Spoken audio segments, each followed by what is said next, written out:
Good morning, YouTube. This is April once again coming to you over at One Sleigh at a Time. And I have a little story to tell, but I want to start that story by sharing with you, if you don't know, step one. Step one reads, we admitted we were powerless over alcohol and that our lives had become unmanageable. My sobriety date is September the 9th, 2010. And the strangest thing happened to me over this past weekend. I went to Pittsburgh for the Beyonce concert. So I left on Monday and the concert was Tuesday night. So I was there for a total of 2 days. And I have to tell you, it was rough. It was really, really rough. And you would think, since I have not had a drink since 2010, that I would not still be struggling with the disease of addiction. But unfortunately, I still struggle. When I walked into my hotel, there was a bar right off to the right. And I still have these crazy thoughts in my head, like, well, since I'm on vacation, maybe I would be able to have a drink. Or when I got to the concert, everyone had their alcoholic beverages. And of course, I'm thinking, well, since I'm at a concert, maybe I can have a drink. And after 5.5 years, those thoughts have not went away. The Alcoholics Anonymous program tells us that we are never cured of our alcoholism. All we have is a daily reprieve based upon the maintenance of our spiritual condition. The spiritual foundation for this program really lies in that first step. We admitted that we were powerless over alcohol and that our lives had become unmanageable.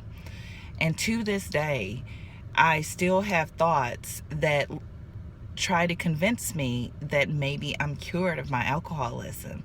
But I have to go back to that first step and remember that my life had become completely unmanageable. I'm not one to share a drunk-a-log. I'm not one to get into all of the nasty things that happened during my alcoholism, but I can tell you any negative consequence that you can imagine due to addiction, I experienced it, every single one of them. The big book of Alcoholics Anonymous also tells us that our addiction will get us into one of three places: jails, institutions, and death. And I can tell you for sure that I did jails and institutions. So my next step, if I were to continue drinking, if I ever pick up another drink, my next stop is death. And today, I don't want to die. I'm living a life that I love. I have this awesome job that I love. I own a business that I love. I have 2 beautiful kids that I love. I want to live.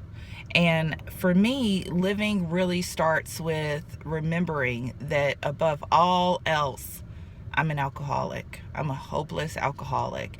And for that reason, I can never, ever, ever have another drink. So that is my video today.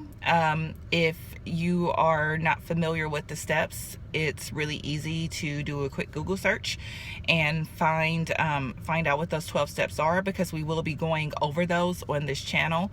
So today, step 1, we admitted that we were powerless over alcohol, that our lives had become unmanageable. And I still have to remind myself to this day that when it comes to alcohol, I am completely powerless. The only way I maintain any of the power in my life is by not picking up that first drink.